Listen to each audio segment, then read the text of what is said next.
de suelos siempre, suelos sin orillas, de todos los hombres y de todas las épocas.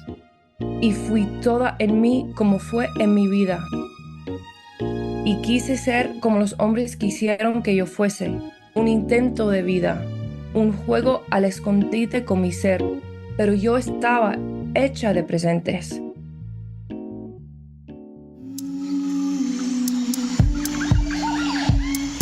Hello and welcome to Season 3 of the Elixir Poetry Podcast, a podcast where we ask ordinary people from around the world to read a poem that means something to them, and we ask them why and how it speaks to their heart. Hello and welcome to today's episode of the Elixir Poetry Podcast. Today we're going to be talking to Carlotta, who is in Madrid. Hello, Carlotta. How are you today? I'm good, thank you. How are you? I'm good. And you're speaking to us from Madrid. I am. I'm here in sunny Madrid. Okay, but you're English, is that right? Yeah, well, technically I'm a dual national, but I was born and raised in London, correct? Okay, and you're now living in Madrid. And now I live in Madrid, which is the best city in the world. Well, that's lovely. Now, have you got a poem that you'd like to share with us? I do have a poem. So my poem is Yo misma fui mi ruta by Julia de Burgos, she's not from Spain, she was from Puerto Rico. Mm-hmm. And it's taken me such a long time to find a poem for you, and I've gone crazy looking for one. And I was really, really excited when I came across this poem, and I'm excited to share it with you. Okay, wonderful. Could you first of all read it to us in English? Yes, absolutely. Okay, thank you. Funny, I actually hadn't read it in English before today, so it's going to be interesting to see if it still means the same to me in English, but I guess that's something we can break down together. Yeah. Okay. I wanted to be as men wanted that I was, an attempt at life, a game of hide and seek with myself, but I was made of presence, and my feet, flat on the promising land, they couldn't resist walking backwards, and they kept going, mocking the ashes, to reach the kiss of the new paths. At every step forward on my way to the front, the desperate flapping of wings tore my back of the old logs. But the branch was broken forever, and with each new lash my gaze grew further apart, and more of the distant horizons learned, and my face was taking the expression that came from within, the defined expression that appeared a feeling of intimate liberation, a feeling that arose from the sustained balance between my life and the truth and the kiss of new paths. Already defined my course in the present, I felt myself sprout from all soils of the earth, of soils without history, of soils without a future, from the ground always the ground without edges, of all the men of all times. And I was all in me as life was in me. I want to be as men wanted me to be, an attempt at life, a game of hide and seek with myself, but I wasn't made of presence. When the heralds announced me in the royal parade of old trunks, my desire to follow men, and the tribute was waiting for me. That is amazing. And well, in a moment, I'll ask you what that poem means to you. But this poem is so adventurous. Yeah. And it's so global, this idea of wanting to be in all soils. And from what you've just told us about living in Spain and moving to Spain, it does sound immediately as if this poem resonates for you. What do you like about this poem? What made you choose this poem? Well, it was so interesting because obviously I've followed this podcast since you started it, and I've wanted to do a poem with you since you started this podcast. And I realized that all of the poems I could speak about weren't poems that spoke to me. You know, I mean, I did A-level English and I can talk about the wasteland if if that's what we want. But then I thought that's not, it doesn't mean anything to me. I'm so, I love music and I love art, but I've really struggled to find poetry. And I saw a video about this poet, Julia de Burgos, recently. And I thought, I'll have a look into her poems. And I read a few and I thought, none of them speak to me. Then I read into her biography And I found out that she followed a man to Cuba and went to La Universidad de La Habana. And I thought, no, there must be something here. So I went back and I read this poem. And the first time I read it, and Spanish isn't my first language, so the first time I read it, I'd say maybe I understood, and it's a poem, so maybe I understood 60% of it. But from the moment I first read it, I messaged you immediately. And I just, even from that first reading and that first understanding, I knew that this poem was for me. I think this idea of this curiosity and belonging to the world, and I envision it as almost a compass, and this idea that you're a person who always has this compass inside of you, which is pointing you in a certain direction and pulling you to a place, is just something that resonates with me. Are you okay? It's a very beautiful thought. And it's exactly who you are. It's not just that this woman followed a man to Cuba, and I mean, her relationship didn't work out so well as yours, but Carlotta, for our listeners, did exactly this. She went on a university trip to Cuba to perfect her Spanish and met the love of her life. And over a series of actually quite long years, they managed to engineer being able to get married and being able to be together. So that's really lovely. Yeah. But also, the feeling I get from this poem is the sheer bravery of this woman who Yeah. came from a very, very humble background, became a teacher very young, but had her sights set on becoming the greatest female poet in the Americas. And she was lauded as such. Pablo Neruda thought her work was marvelous.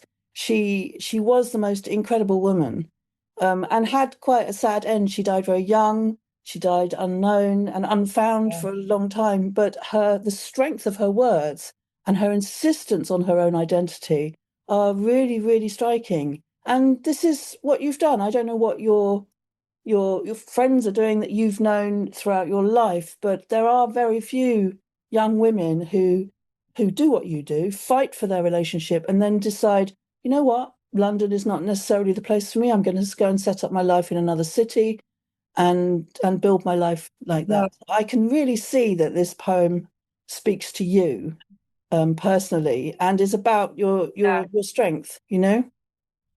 I think for me, I've never known how to, when she talks about this playing a game of hide and seek, it's Mhm. something that I think I really, I think that's something I was doing maybe up until 25. And I always felt this tear between following the life I want and, doing the things that will make people proud, doing the things I think I'm expected to do. And the only times in my life that I've been successful, however we measure success, is when I've followed this internal compass that I have. Mm. And it hasn't always made sense to the people around me. And I've always been so supported, but I know I've made a lot of decisions in my life that have been questionable. But I've just always known that if I fail doing the thing I want to do, that's absolutely fine. And I can live with that. I just can't ever find success on a path that was laid down by other people. And as Mhm. long as I'm following this internal compass that I have, do you have this real overwhelming sense that everything will be okay? Yeah. It is quite interesting because, she was known as she's this feminist, and she says in the poem, yo quise ser como los hombres quisieron que yo fuese. Like, I wanted to be how men wanted me to be. And while I do, I'm such a feminist and I wanted to bring some kind of feminism into the poem that I chose, when I read this, I didn't think about it as men in particular. I just thought about it as the world as a whole. This idea of you want to be what the world wants you to be, and you want to make everyone proud, and you want to follow not necessarily the path that people want you to follow, but you want to do the right thing. And Yeah, I you're don't always want to vulnerable. do the right thing. And this idea that, pero yo estaba hecha de presentes. I Mm. thought, yes, that's me. I really live in the moment, and I really go with my gut as it comes and as it goes. So that's why I had to go back and read it several times to really understand it. But just those little phrases from the first time I read it, I just thought, wow, this is it. This is the poem I've been waiting for. This is the one that really, really speaks to me. I just think it's lovely. And then, obviously she went to Cuba and she found a man. And so much of that is part of my journey, but it also isn't. It makes up part of who I am with the spontaneity and the following my gut, but also, the easy thing to do in my life. For example, I met my partner. I worked so hard to bring him to London.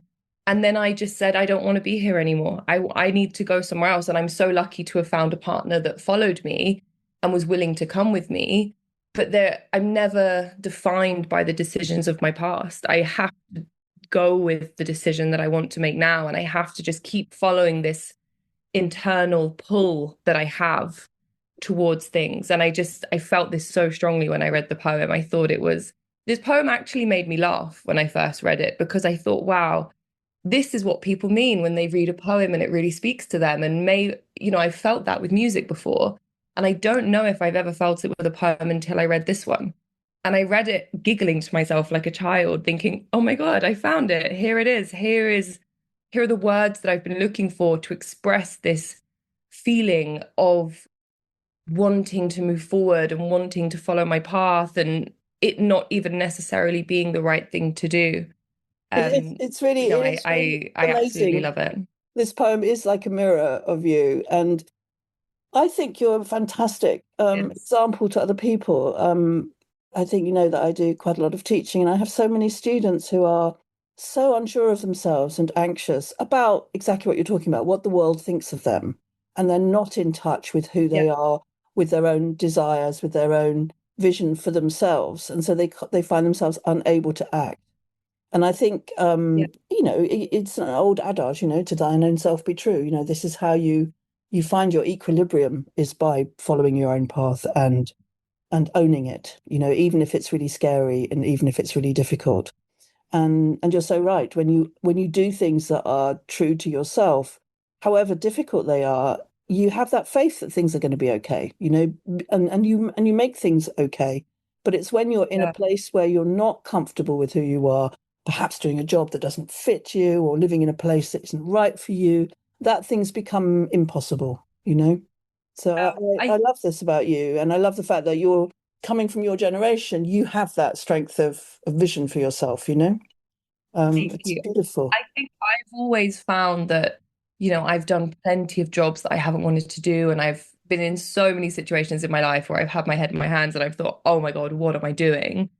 But I think because I've always had this strong pull, whatever I'm doing, I always have this belief that it's leading me in the right direction. I Hmm. think I've been in jobs, for example, the job I had before my current job.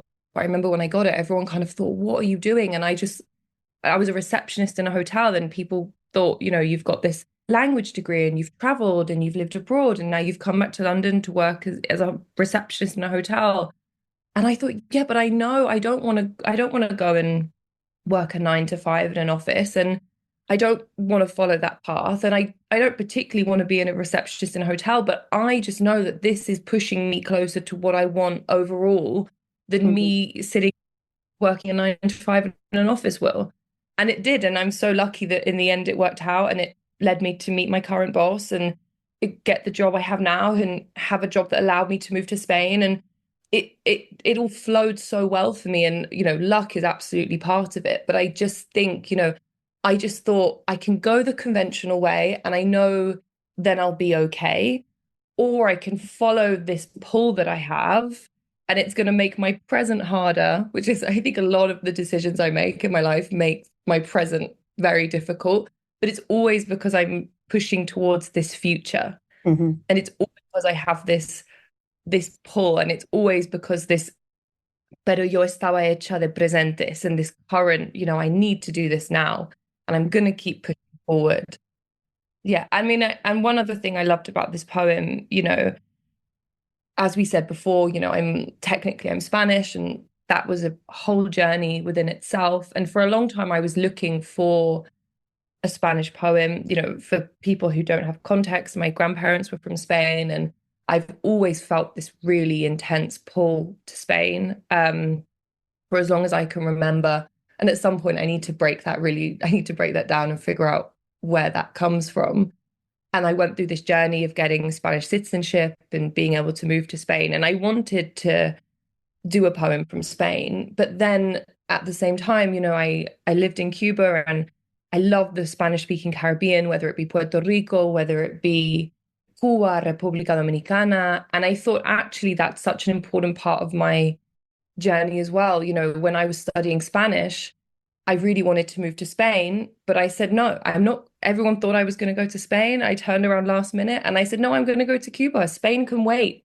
This is my time to do something different again. At one point I was meant to go to Tenerife and live there, which would have been amazing. But I said, no, it's all of a sudden the pull to Cuba came and I said, drop everything, email the university. I'm going to go to Cuba now. And I went. And so finding a poem that was connected to the, Caribe Hispanohablante, the Spanish speaking Caribbean it felt really nice to also acknowledge that part of my journey.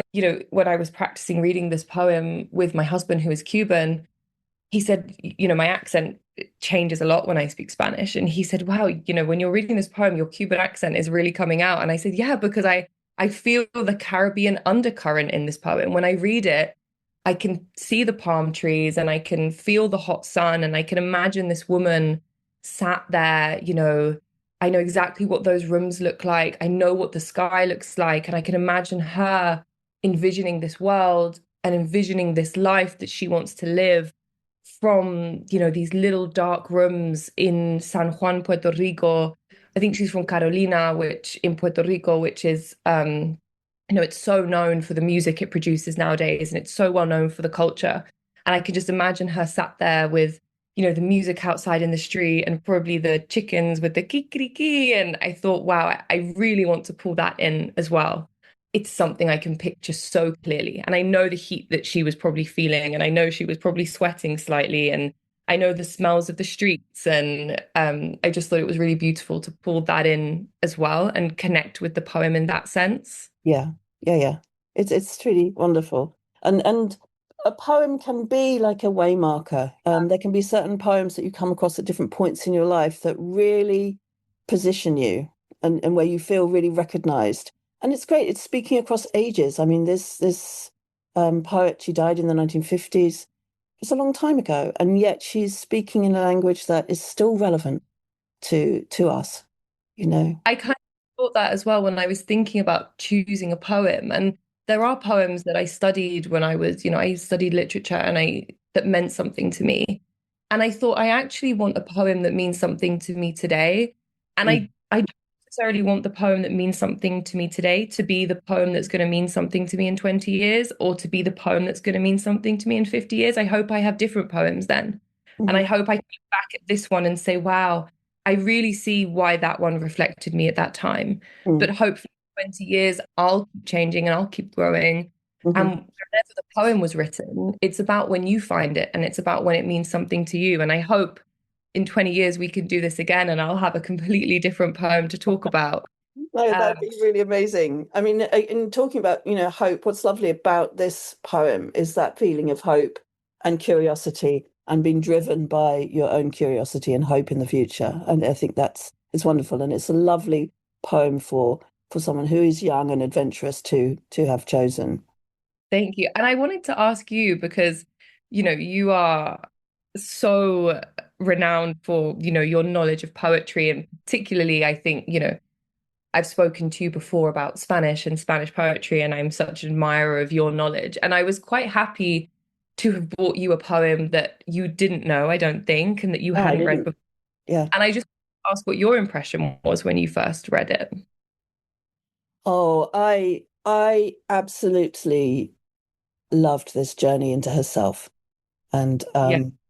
and particularly the couplet already defined by my course in the present, I felt myself sprout from all the soils of the earth, of soils without history, of soils without future, from the ground, always ground without edges, of all men and of all times. What I loved about that is that idea that actually I think this is a situation of many, many women and one of the reasons why women's poetry can be so expansive, in my opinion, is that actually many women grow up with this feeling of slight alienation from the structures that they're surrounded by, that they don't feel defined by the world created by men. And so they're looking for, where did I come from? What can I identify with? And actually, ultimately, you identify with the earth that you're standing on, and you're rejecting the parameters of a society first, and you're rooting yourself very much in a place. And people say this, it's a very cliched idea that that instead of rooting themselves in time and future and progress, women will often center themselves around the sense of place and building their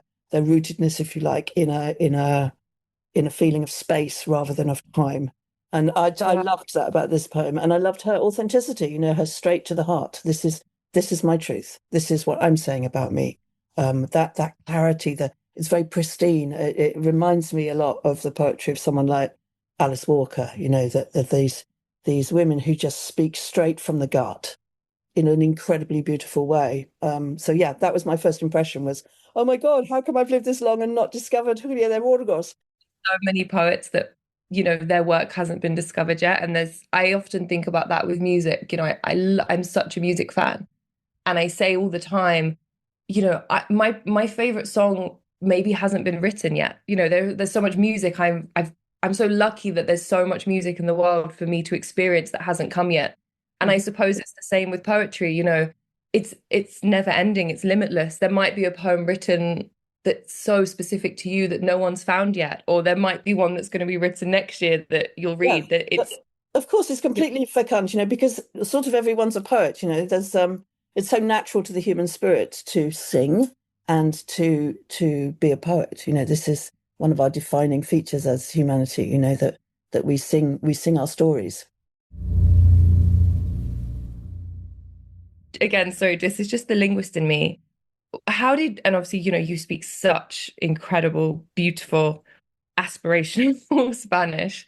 I wonder, when you read these poems and then, you read the English translations, because I feel in a way, and I know I completely understand the need for translation. I feel in a way that when I read it in English, it loses something. It still speaks to me, but I feel it more in Spanish. I don't know why. And I just wonder if you feel that too. We were talking in a previous podcast about the problems of translation, and it's always a challenge. Some translators want to be incredibly faithful to the words, if you like, and they will translate word for word, and then the poem loses some of its rhythm and maybe some of its context, the semantic field that it exists in. And I think that if you are going to translate poems, you should get a poet to do it. That you work with a linguist and then you ask a poet to refashion the poem, and it won't be exactly the same, but if it can keep the emotional core of the poem, that is far more effective. And this translation is quite literal, really. But we will hear how beautiful it is in Spanish in a moment. Okay. So first of all, Lottie, thank you for telling us how you feel about this poem. It's so interesting. And I've actually got a photograph of Julia de Burgos, which I'll put onto our website, and she looks very similar to you.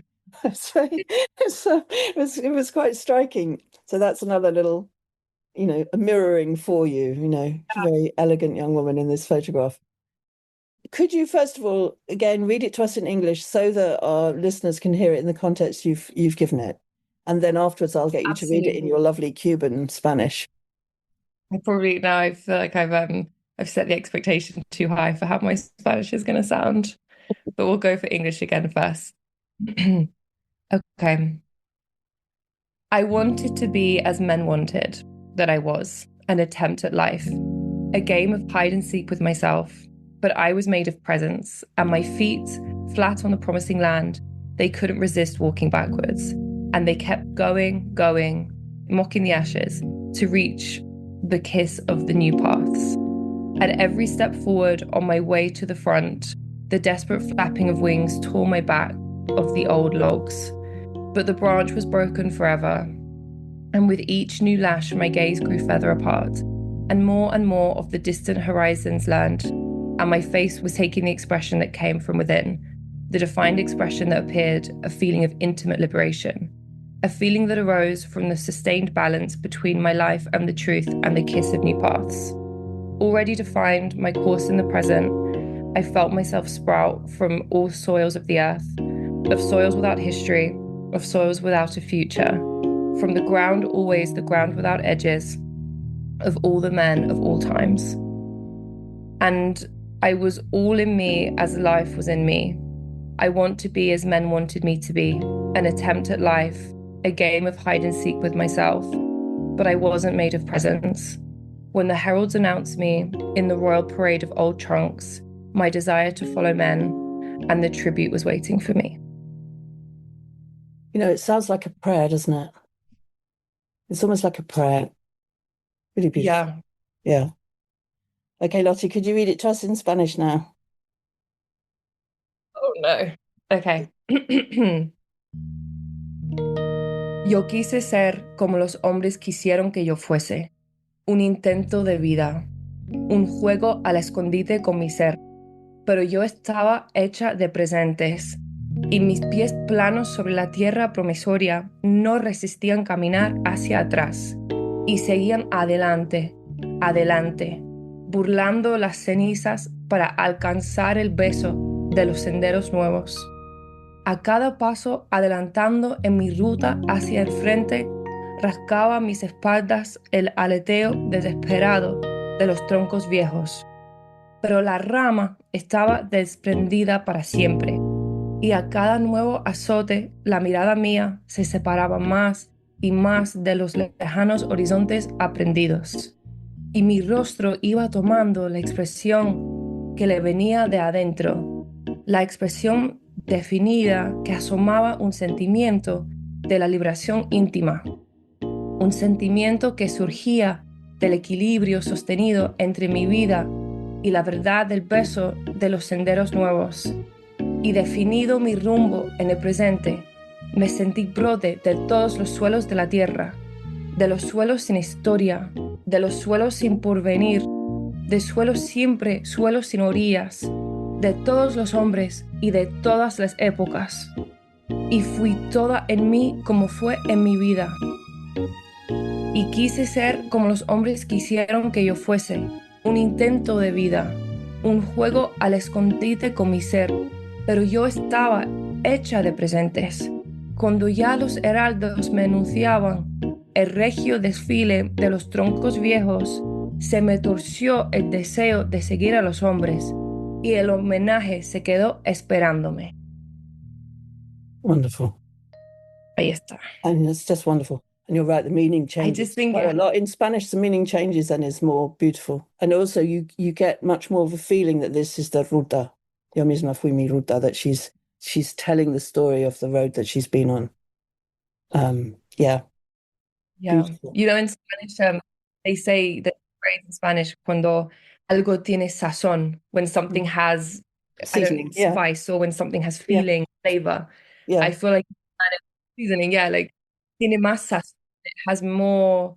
I don't know. I think Spanish is the ultimate revolutionary language. I just think it has this fire behind it.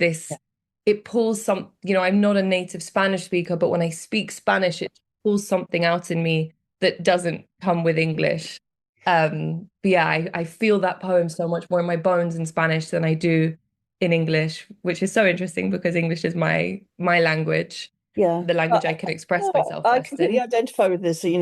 Spanish has always been a transformative language for me, and it's very much about an attitude to language, it's very essentialist, that the thing is inside the word itself, I sort of put it down to our sort of Catholic heritage, actually, this idea of magical thinking, this idea that metaphor is a type of transubstantiation. And I get that really strongly from poets in Spanish, which is why they seem so intense, there's something quite enervating about the English language sometimes when it's trying to render things that have been written originally in Spanish.